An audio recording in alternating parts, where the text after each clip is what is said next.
Hello everyone, welcome back to my channel Astha Coaching Classes. So today I'm going to teach you about our last lesson of tenses, future perfect continuous tense. So here we go. The future perfect continuous tense. It is used to indicate a continuing action that will be completed at some specified time in the future.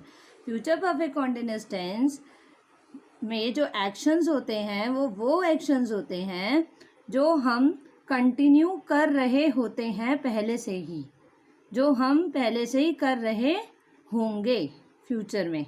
Okay, for example I shall have been playing, मैं खेल रही होंगी. मतलब किस time पे खेल रही हूँ वो टाइम नहीं बताया जा रहा है, पहले से ही उस टाइम तक खेल रही होंगी. ओके, टाइम बताएंगे भी तो उस टाइम तक खेल रही होंगी. ऐसा नहीं होगा इसमें कि 10 बजे खेल रही हूँ, खेल रही होंगी, ऐसा नहीं होगा. ठीक है, मैं पहले से खेल रही होंगी, ऐसे आएगा. इसकी पहचान होती है ता रहा होगा, ती रही होंगी. ओके, ये इसकी पहचान है. पहले से खेलता आ रहा होगा, पहले से खाती आ रही होंगी, कुछ भी ऐसे चलेगा. समझ गए, इसकी पहचान है. अब इसका फॉर्मूला क्या होता है? Subject plus shall have been या विल हैव बीन, जो भी अकॉर्डिंग टू सेंटेंस आपका यूज़ होगा कि किस में शैल और किस में विल लगता है. मैंने आपको बताया था, आप विल ही लगा दीजिएगा तब भी चलेगा. प्लस वर्ब की first form plus ING.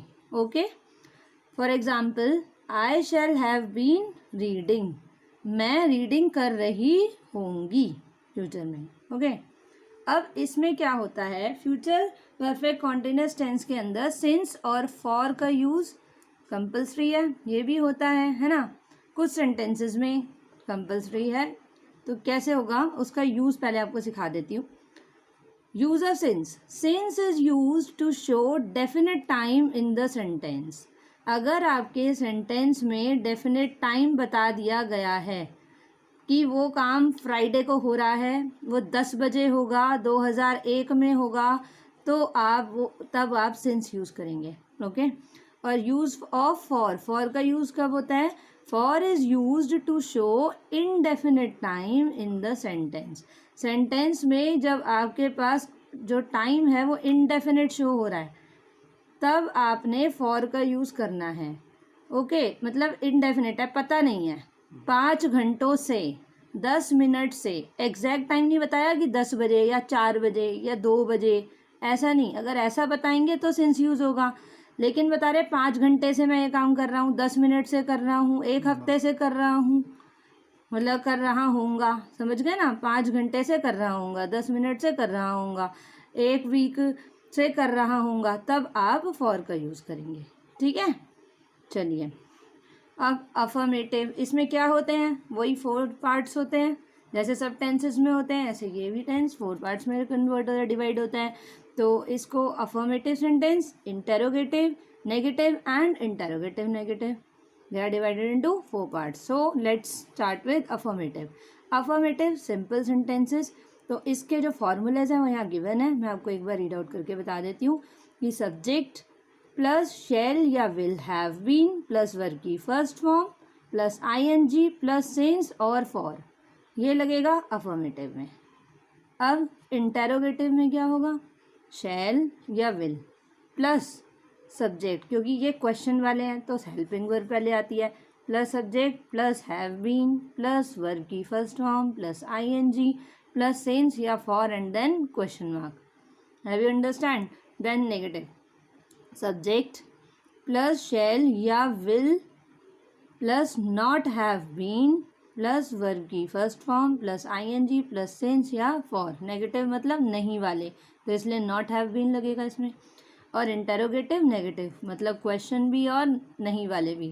Question वाले हैं तो हेल्पिंग वर्ब से स्टार्ट होंगे, शैल या विल, फिर प्लस सब्जेक्ट आएगा. ओके, जैसे ऊपर इंटेरोगेटिव में आया था प्लस सब्जेक्ट आया था. अब नेगेटिव भी है तो नेगेटिव वाले में जैसे नॉट हैव बीन आया था, तो नेगेटिव भी है तो नॉट हैव बीन प्लस वही वर्ब की फर्स्ट फॉर्म प्लस सिंस या for and then question mark. Okay, तो ये इसके फॉर्मूलेज हैं. अब इन फॉर्मूलेज को यूज़ करके आप किसी भी ग्रामर की बुक्स में से और भी सेंटेंसेस ले सकते हैं और इनका यूज़ करके इनकी आपने प्रैक्टिस करनी है खूब सारी. Okay, now I will give you some examples according to these. ये रहे एग्जाम्पल्स. जैसे अफर्मेटिव. अफर्मेटिव में मैं एग्जाम्पल दे रही हूँ यहाँ. अब ये जो फॉर्मूला लिखा है ना मैंने, ये जो फॉर्मूला है ये ऑलरेडी मैं भी आपको पीछे समझा चुकी हूँ, तो वही मैं इसमें लगा के दिखाना है आपको.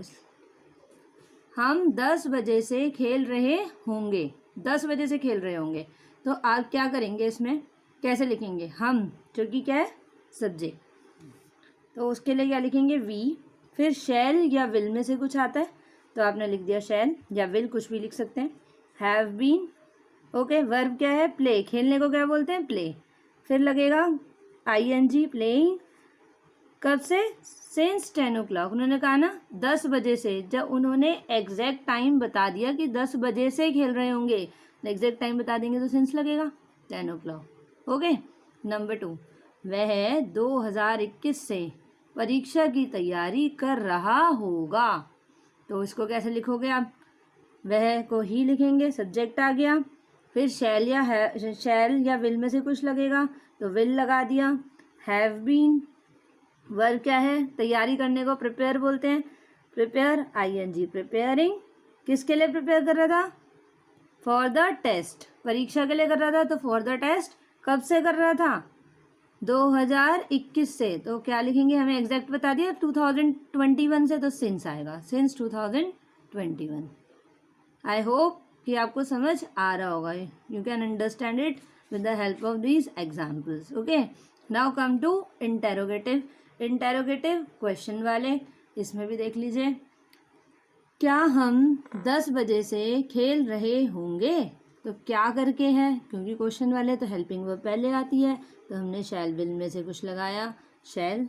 ओके, शैल के साथ सब्जेक्ट क्या आ गया? वी. Shall we. फिर क्या है? Have been. Have been. Verb क्या है? प्ले. वर्ब की फर्स्ट फॉर्म प्ले, इसमें खेल रहे हैं. फिर ING. Since 10 o'clock, question mark. Since 10 o'clock क्यों? एग्जैक्ट टाइम बता दिया है कि 10 बजे से खेल रहे होंगे, और क्वेश्चन पूछा जा रहा है क्या करके, तो हमने क्वेश्चन मार्क लगाया. ओके. फिर सेकंड, क्या वह 2021 से परीक्षा की तैयारी कर रहा होगा? तो इसमें भी बता दिया 2021 से, तो हमें समझ में आ गया कि इसमें भी सिंस लगेगा.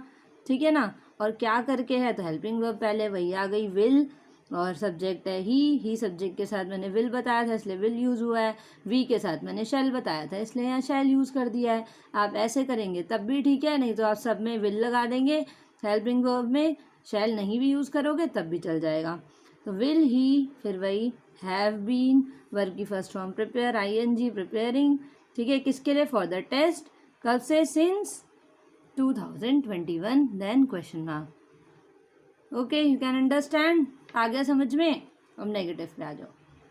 नेगेटिव मीन्स नहीं वाले, जो सबसे ज़्यादा लोग नहीं कर देते हैं ना. तो यार ये देखो कैसे बोलना उनको. हम 10 बजे से नहीं खेल रहे होंगे, तो इसमें क्या करें हम? पहले सब्जेक्ट लगाएंगे, सब्जेक्ट है वी के साथ शैल सिखाया था तो शैल. ठीक है. फिर नहीं है तो नॉट हैव बीन, तो लगना ही लगना है, तो नॉट हैव बीन. वर्ब की फर्स्ट फॉर्म, वर्ब क्या है इसमें? खेलना, प्ले. ING, playing. सिंस. ठीक है, सिंस क्यों लगाया? क्योंकि बता दिया 10 बजे से, एग्जैक्ट टाइम बता दिया 10 o'clock. Okay, we shall not have been playing since 10 o'clock. हम 10 बजे से नहीं खेल रहे होंगे फ्यूचर में. वह 2021 से परीक्षा की तैयारी नहीं कर रहा होगा, उसको कैसे लिखोगे? ही. सब्जेक्ट आ गया, will not have been. Verb की फर्स्ट फॉर्म प्रिपेयर, फिर ING, प्रिपेयरिंग. किसके लिए? टेस्ट के लिए. For the test. कब से?